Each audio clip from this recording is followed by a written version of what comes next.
Hi everyone. Halo Hen, apa kabar Hen? Hai, kabar capek. It's been a busy week for me. Oh ya, emang kenapa Hen Yes. memang minggu ini? Sekarang gue lagi di Jakarta uh, Wih for asik. for work, so helping a client preparing their launching. Jadi kayak Mhm. ya sibuk aja sih kayak. Terus di Jakarta lagi jelek banget cuacanya, jadi it's very tiring juga. But Oh oke. all good. Yeah, all good now. Wih, cuaca lagi jelek ya. Gue jadi cemas nih karena gue buat Imlek gue bakal balik sih ke Indonesia. Semoga pas lagi gue balik cuacanya bagus. Biasanya sih kalau tapi kan you will go back to Bandung ya. Hmm. Oke. Tapi kalau di Jakarta biasanya prior to Imlek tuh hujannya deras banget. Nanti habis Imlek baru reda. Oh, mirip kayak sih sama di Bandung. Mirip ya. But anyway, it's a Mm-mm. form of blessings kan kalau hujan di malam Sinca. Oh, nah soalnya kalau misalnya dari kepercayaan Cina tuh hujan tuh kenapa bawa rezeki karena itu kan bikin tanah basah ya dan tanah yang Mm-mm. basah itu bisa numbuhin tanaman jadi subur. Nah makanya kami benar-benar apresiasi hujan di saat Hmm. Imlek kayak gitu. Itu berarti itu kayak tuh hujan hoki katanya gitu. Amin ya. Nah, kita hari ini akan cover apa nih? Nah, hari ini tuh topiknya guys, ini menurut gue menarik ya, karena di zaman modern ini tuh something that is quite prevalent di Mm-mm. datingnya orang-orang. Gue gak tau kalau di Indonesia ya, cuman kalau misalnya di luar sih itu is actually a thing, apalagi di hubungan like same sex relationships, like by which I Hmm. mean like gay or lesbian relationship. Jadi tuh Oke. topiknya adalah guys, rules of dating. Ini part one dari dua series tentang Hmm. dating, like rules of dating. Nah, kami hari ini bakal ngomongin tentang monogamy, that is Mm-mm. ya kalau misalnya hanya satu partner doang, dan Mm-mm. open relationships gitu. How are we going to start? Nah, sekarang sih gue mau nanya dulu nih, Hen ya. Lu Hmm. pernah gak sih kenal sama orang yang pernah ngejalanin open relationship? Kenal beberapa. Oke. Dan gimana nih? Bahkan Mereka pernah cerita gak ke lu? pernah of course. Jadi ada yang dia tuh nyebutnya termnya ENM equal INM? no ethical non monogamous. Nanti kalau monogamous, oke. Ya, jadi misalnya gue sama Franz partner, and then Franz Mhm. ketemu orang lain, and then decided to be partner juga sama orang tersebut selama gue kasih konsen dan orang sananya kasih konsen dan disepakati, makanya disebutnya ethical, then that's fine gitu. Jadi misalnya Oh, kayak oke. Franz mau spend time sama gue seminggu, and then habis itu dia harus spend time seminggu with the other person. Gitu. Jadi semua pihak harus sepakat gitu. Karena open relationship tuh Oh, ada banyak macamnya juga, Franz. Ya nggak sih? oh ya, gue sih hanya tahu itu pasti yang kalau misalnya open relationship ya udah lu bisa itu pasti kayak lu nge-sex sama orang lain nggak apa, asalkan si partner lu ketahu dan ngasih consent gitu loh. Enggak. Jadi ada juga yang mungkin bukan jenisnya, tapi lebih kayak agreementnya itu sampai sejauh apa, ya kan? Oke. Mhm. Terus ada juga yang kalau wanita punya beberapa pria tuh polyamorous ya. Polyandry gak sih? Polyandry. Kalau polyamorous itu apa ya? Well, anyway, Heeh. too many terms. Gue ada juga temen yang hetero couple, udah married, tapi mereka Heeh. menjalankan open marriage. Oke. So each of them are in a dating app, and Heeh. ya dua-duanya boleh boleh mencari pasangan lain, tapi ada ground rules yang sudah disepakati. Tapi married di dalam Hmm. pernikahannya mereka berdua doang. Mhm. How about you? Do you know someone in your circle, or have you, he's laughing guys, have you ever been in one? Oke, wah jahat nih si Andrew nih. Anyway, gua of course kenal ya sama beberapa orang yang in open relationships Mm-mm. dan like in any form kayak polyandry, polygamy, or like Mm. simply open relationship or any kind. Dan menjawab pertanyaan lu yang tadi, apakah jangan-jangan gue sendiri? It's a yes, gue pernah di open relationship juga. Actually, gue sama partner gue yang terakhir, kami itu an open relationship. Menurut lo ya, Franz ya, apa sih yang biasanya orang tuh misunderstand about open relationship? Oke. Nah, open relationship itu ya guys ya, banyak orang ngomong, lah itu kan berarti lu selingkuh dong. Nah, kita balik lagi nih ke definisinya apa itu selingkuh. Selingkuh itu we can equate it with betrayal ya. Nah, kenapa betrayal itu jadi betrayal itu essentially adalah kalau misalnya kita menyalahi persetujuan di awal. Ya guys ya. Nah, kalau misalnya emang udah ada persetujuan lu sama partner lu, oh ini sih ground rules-nya kayak gini nih. Nah, kita taati, kita jalankan, dan kita tidak salah gunakan, menurut gua itu gak apa-apa, karena kedua belah pihak setuju, gitu. Ya, ya. INM ya, kalau misalnya tadi lu ngomong kayak ethical non-monogamy, or Yeah, non-monogamous relationship gitu. Iya. Menurut lo lagi nih, gue lebih banyak bertanya kali ini, karena gue nggak ada Oke. cerita personal.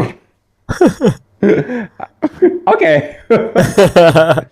Oke guys, ini ya sebelum si Henry lanjut ya, gua Ya. janji bakal jawab dengan jujur. Nah, kenapa menurut lo ini berdasarkan pengalaman lo pribadi, kapan lo tahu bahwa you want to be in a monogamous relationship, and kapan lo tahu that you are okay with an open relationship? Apakah itu tergantung partnernya siapa, atau memang secara naturally you prefer to be in an open relationship gitu loh?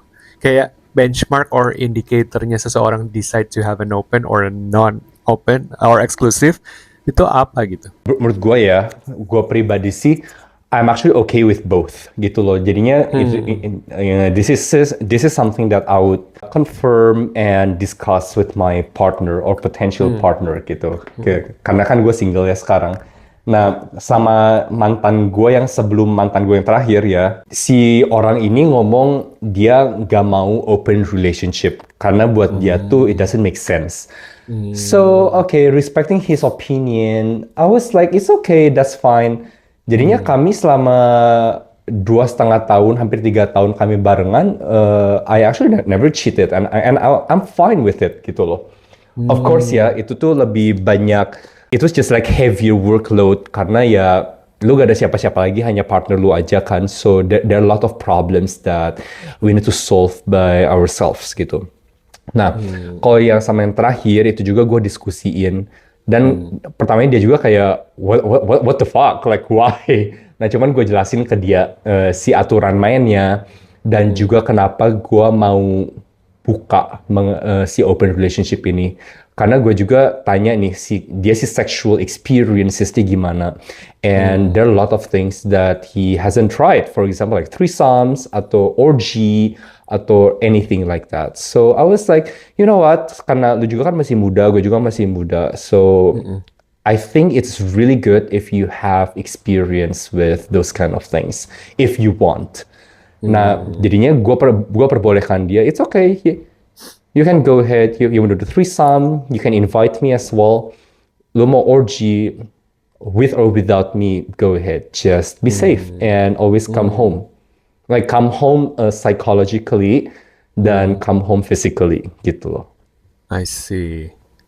Nah, interestingly, banyak orang juga berpendapat atau mengira gitu ya, being in an open relationship itu can be a doorway to cheating. Ya kan? Oke. Karena ibaratnya lo dibukakan kepada pilihan-pilihan lain di luar sana, and what if along the way you realize, oh, apparently there's something missing at home, and then di luar ternyata ada yang bisa ngasih lebih gitu kan. What do you think about that? I have my own thoughts about it. I will explain later. Nah, kalau misalnya menurut gue sih Hen ya, orang kalau misalnya if they wanna cheat, they will. Like honestly, lu gak usah di open relationship juga. Kalau misalnya orang mau selingkuh sih, ya bakalan, karena ada aja caranya, banyak banget caranya, gitu. Nah, kalau misalnya buat gua ya, open relationship itu, it's only one way to explore our sexuality together, gitu loh. Nah, jadinya benchmarknya adalah hanya buat seks doang, and it shouldn't involve any feeling. Nah, jadinya kalau misalnya lu nih sama orang yang seks sama lu pas lagi lu masih jadian ya, you actually hang out with this person, like build some kind of relationship with this person romantically, just to clarify it. Nah, itu menurut gue selingkuh. Tapi kalau misalnya lu hanya nge-sex doang kayak you come, I come, that's good enough. Lalu, that's it. I think that's totally fine. Nah, kapan itu jadi masalah? Itu bakal jadi masalah begitu kita itu stop communicate our things and thoughts and our problems with our partner and look for the solution somewhere else out there. Nah, itu mulai di mana itu jadi masalah. Jadi akhirnya yang gue lakukan adalah I made it very clear with my ex-partner bahwa oke, gitu sih ground rule-nya hanya buat seks doang. Dan kalau misalnya ada masalah, let's solve it together gitu loh. Jadi kalau menyelesaikan masalah tetap sama gua, rencanain apa tetap sama gua kayak gitu loh. So that's how I did it, and it actually worked gitu sih Hen. Menurut lu gimana nih? Jadi penasaran gua. Menurut gue pribadi ya, tapi bear in mind pendapat gue ini kalau di Indonesia pasti unpopular opinion gitu ya.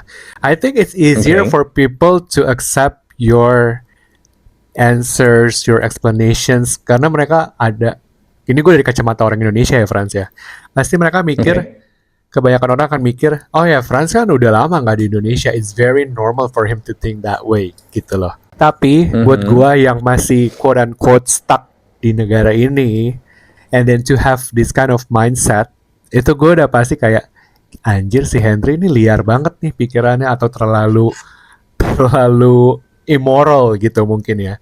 Jadi pendapat gue soal cheating or kapan sih misalnya benchmarknya orang tuh dari open relationship kemudian jatuhnya jadi selingkuh gitu ya. Menurut gue benchmarknya yaitu tadi kalau misalnya ngerasa ada yang kurang di partner, ya kan? Tapi lo nggak ngomong dan komunikasikan itu.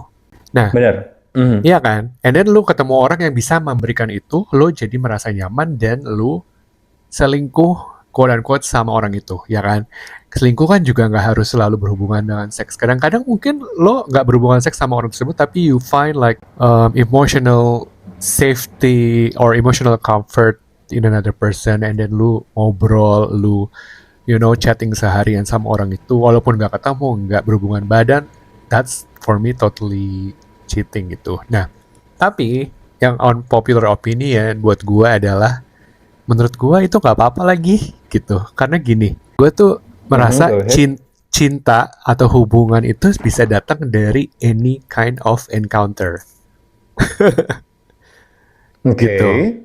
Jadi, don't limit yourself juga. Kayak for example, lo ngerasa misalnya punya pasangan yang sudah sempurna, ya kan? Tapi in an open relationship, terus tiba-tiba lo ketemu orang yang ternyata, wah, dia pacar gue udah 100, tapi kok dia ada 101 nih, gitu.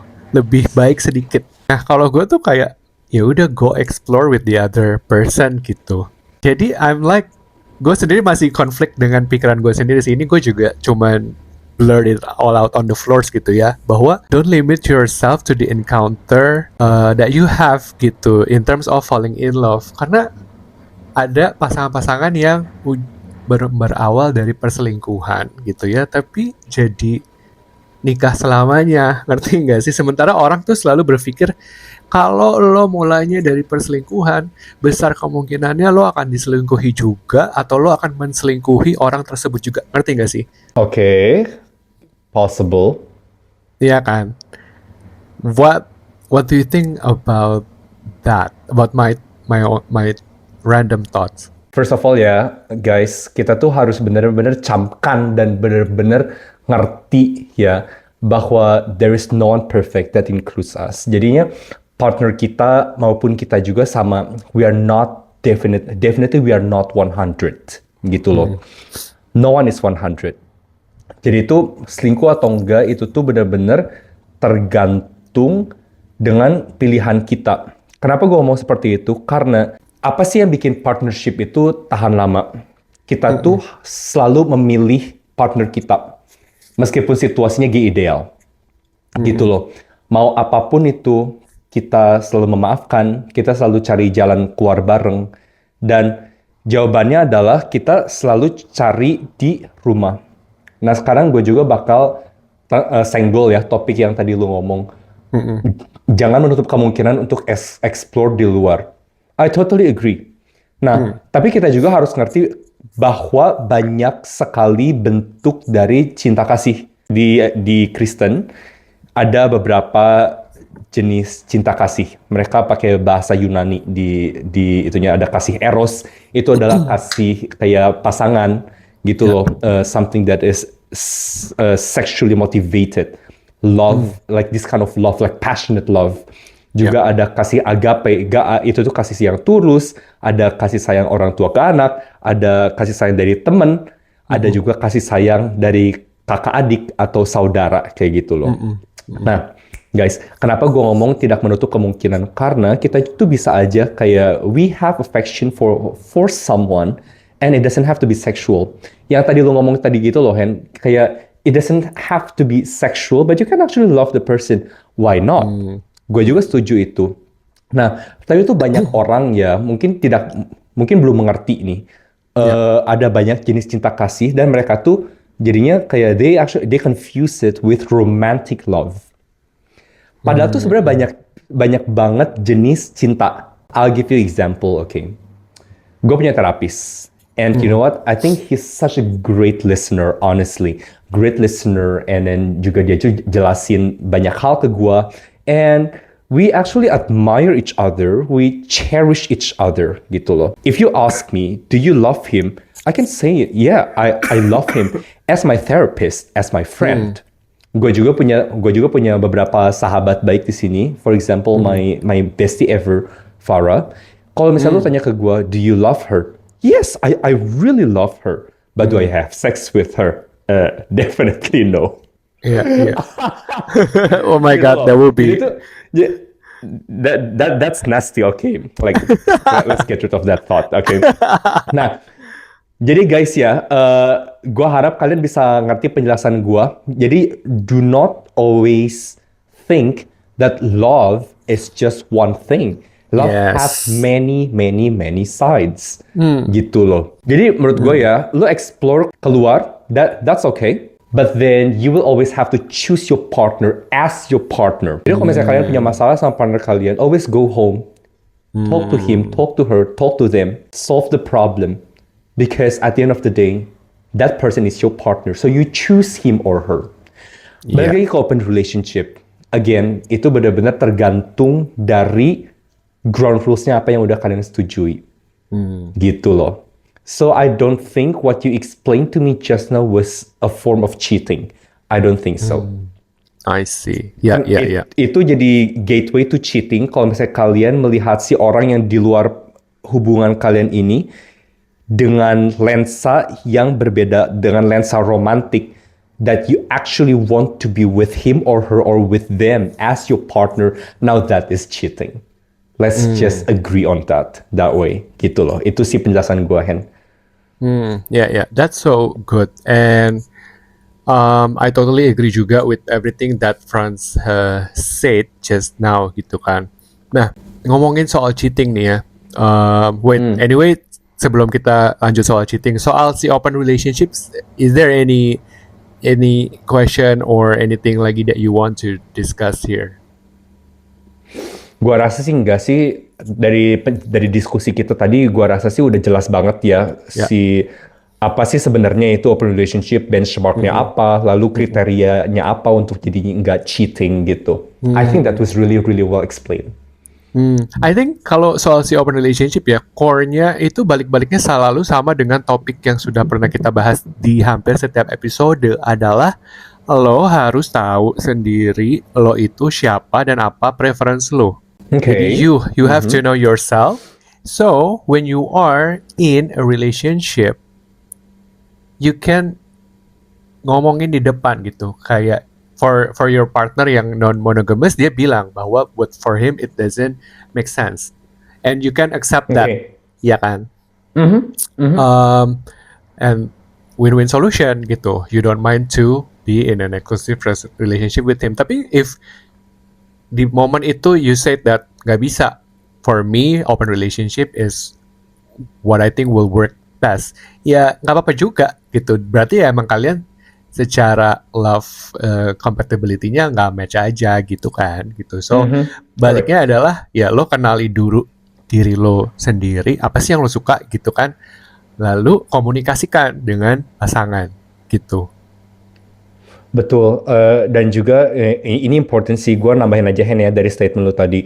Nggak hanya apa yang kita suka, and also it is important to know how far and how much you can tolerate, gitu loh. True. Karena ada Yep, orang yep. yang, gue tahu banyak orang yang nggak bisa, misalnya lagi threesome nih mereka nggak bisa ngelihat pasangannya do other people, gitu loh. I know a lot of people like this. Ada juga yang suka ngelihat pasangannya being done by others or like doing other people. Jadi beda sih gitu loh. Bener.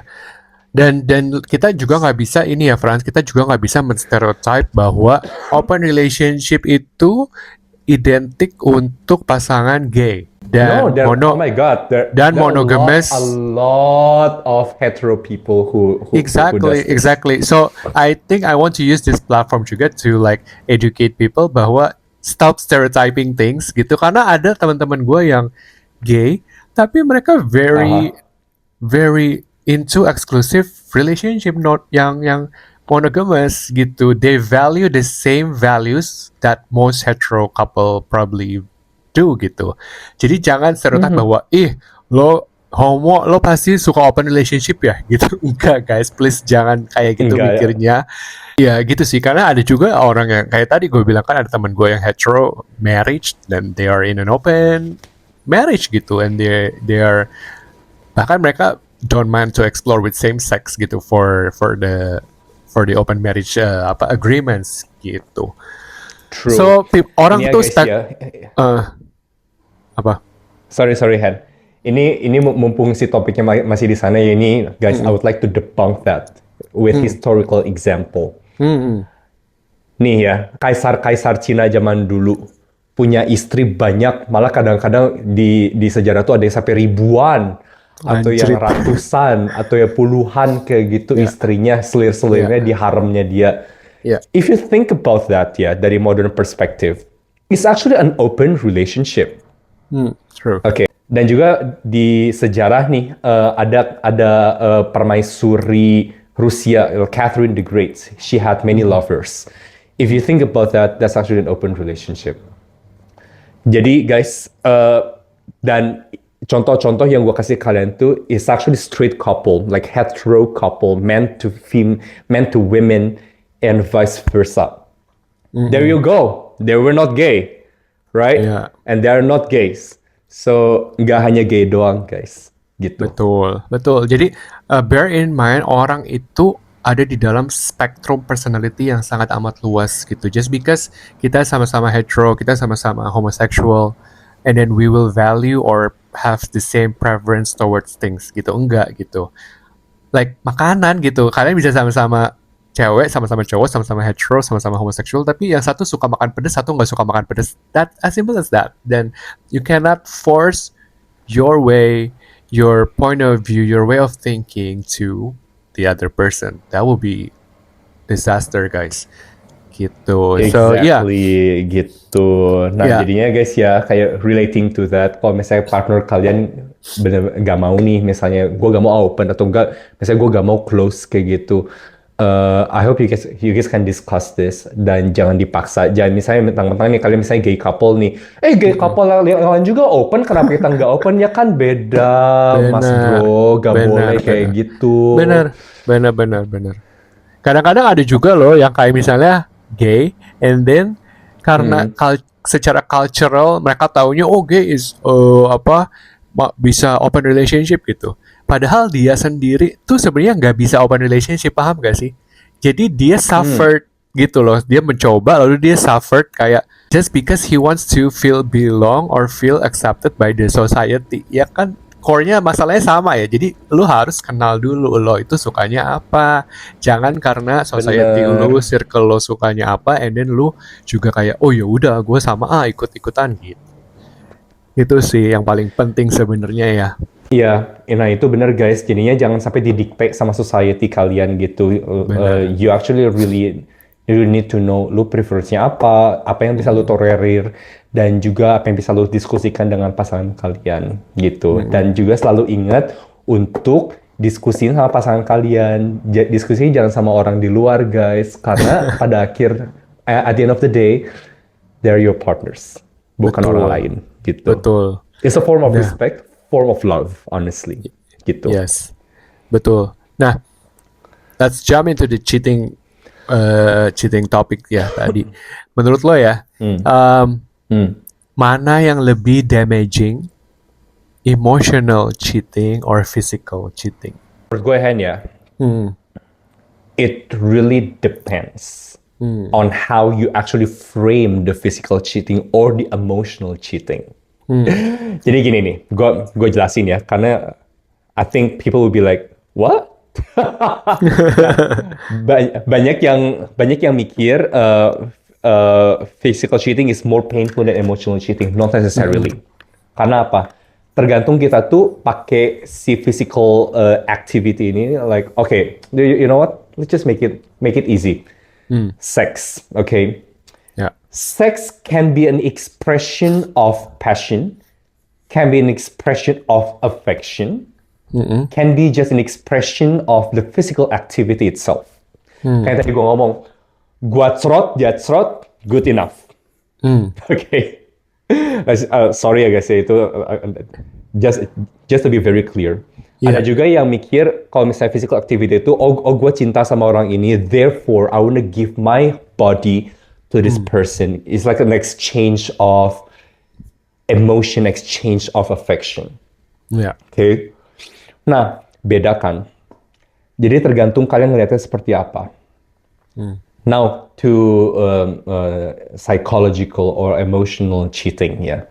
Ini balik lagi, kalau misalnya kalian gak diskusin sama pasangan kalian permasalahan kalian dalam relationship, dan you actually share the problem to others, it means to say that you don't, one, trust your partner, two, you don't respect your partner.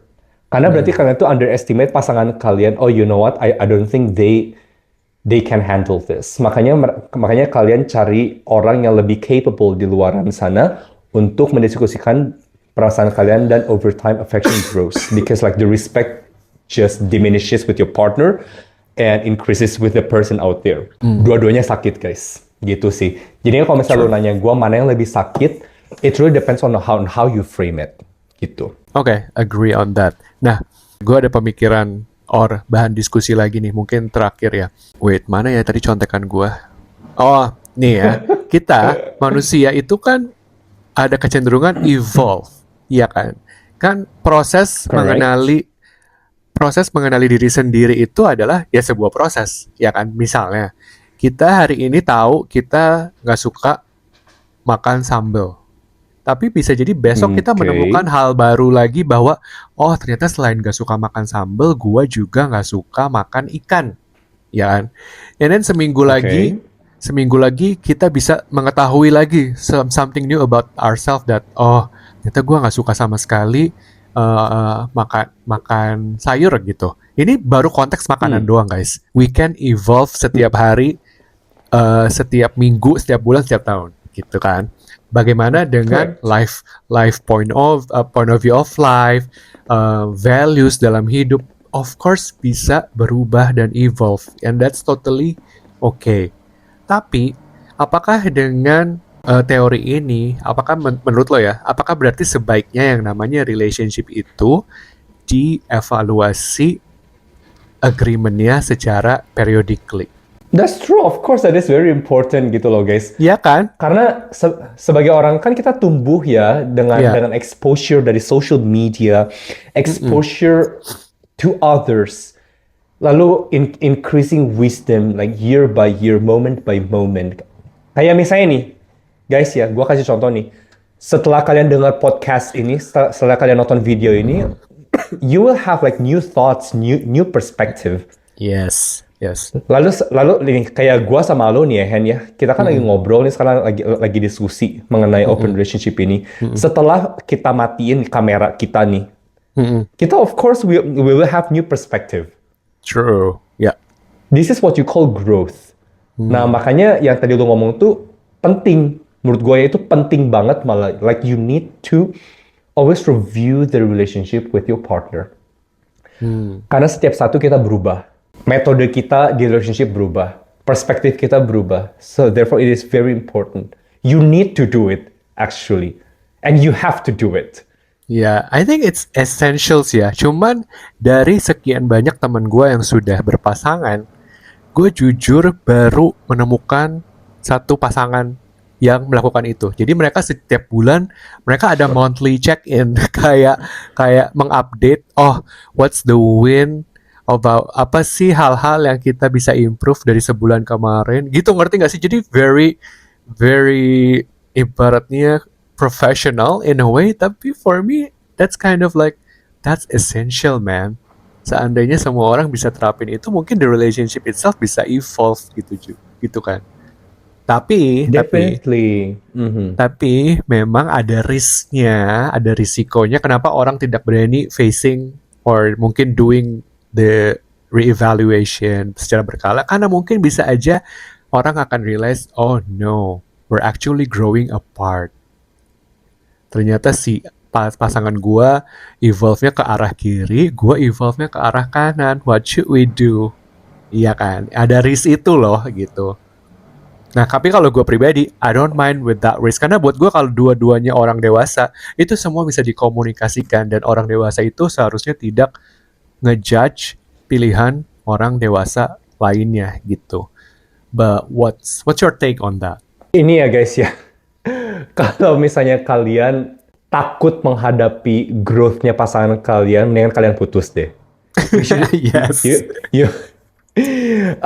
You shouldn't fear that. Karena yang kayak tadi gua sebut tadi ya, and at the end of the day, if you want to actually stay with this person, you need to choose this person every single day. Yeah. Apapun growth-nya, apapun arahnya, if you actually choose this person, itu selalu ada jalan. Gimana caranya bisa dikomunikasikan, gimana caranya kita tuh bisa menjembatani perbedaan kalian dengan pasangan kalian. So, menurut gua ya, itu tuh bukan risk justru yang kalian, yang ada performance evaluation, kayak monthly performance evaluation. It's actually very good. Precaution. Why precaution? Karena itu tuh kita tuh bisa troubleshoot the things early. Bisa pikirin solusinya early gimana. Jangan sampai masalahnya udah berlarut-larut, lalu resentment muncul, kebencian muncul. Yeah. Lalu masalahnya udah terlalu besar untuk diselesaikan dan malah jadi susah diselesain. If you can actually detect certain problem earlier, well, the solution is gonna be easier. Gue kasih contoh nih, kayak penyakit lah. Misalnya nih, lu sakit dada nih, aduh gila dada gue kok sesek ya. Terus lu mikir, udahlah, gak apalah, cincai lah, gue gak apa-apa kok, ntar ini mah dipijit sembuh, atau enggak ini mah gue kurang istirahat kayak gitu. Taunya kanker, guys. Bener. Terus udah di stadium akhir, mau gimana? Selain mungkin berdoa dan siapin peti mati ya. Yeah. Tapi kalau misalnya lu tiap bulan check up nih ke dokter ya, lu tahu nih, oh ya ini lu ada kanker, tapi masih stadium awal. Banyak cara, guys. Kemungkinan sembuhnya lebih besar. Jadi ya, yang tadi lu sebut resiko nih, tapi ini ada resikonya menurut gue itu justru that's the very advantage of it. Gitu sih. Yeah. So that's a very good perspective on the risk thing gitu ya. Jadi jangan melihat itu sebagai risk, tapi justru melihat itu sebagai identification point gitu, checkpoint, bahwa ya sama lah kayak lo lagi medical check up, lo harus bisa identify oh, yang ini no longer works, yang ini still works, ini perlu diperbaiki, gue perlu lebih banyak minum air bulan depan, gue perlu lebih banyak makan sayur bulan depan, gue harus kurangin ini gitu. And that works with relationship too, gitu. So, I Bener. think before we close gitu ya, I think I just want to remind that kadang-kadang tuh kita dalam hidup berhubungan sama orang lain, nggak usah dalam konteks relationship doang gitu ya. Kita tuh terlalu loyal to the rules yang society sudah terapkan atau sudah pakemkan, quote unquote. Tapi sebenarnya we should be loyal to ourselves and to the truth gitu. Jadi selalu be aware of your own self gitu. Apa sih the truth that you are holding? Yang lu percaya, yang lu pegang, and then communicate that. Jangan lu simpan sesuatu dan lu stay in a relationship just because like, oh, karena peraturan dalam relationship harus kayak gini, gue harus setia sampai mati dan berkomitmen kapanpun. Iya bener, tapi lu bisa kok tetap sambil ngobrol dan komunikasiin gitu. Dan kalau partner lu juga dewasa, it's gonna be a very healthy conversation, I guess ya. Bener. Gitu guys. Jadi itu pesan dari Henry, pesan dari gue sih simple aja. Kalau misalnya ada apa-apa diomongin, mau Yep. open relationship, mau close relationship, monogamy, polygamy, polyandry, whatever that is, polyamorous relationship, diomongin guys. Dan at the end of the day, it is very important that you always choose your partner, but more importantly, choose yourself always. Gitu. Yes. Woo. Alright, guys, terima kasih sudah mendengar sesi ini. Sampai jumpa minggu depan, and we love you guys. Yes. Cheers. Bye-bye. Bye.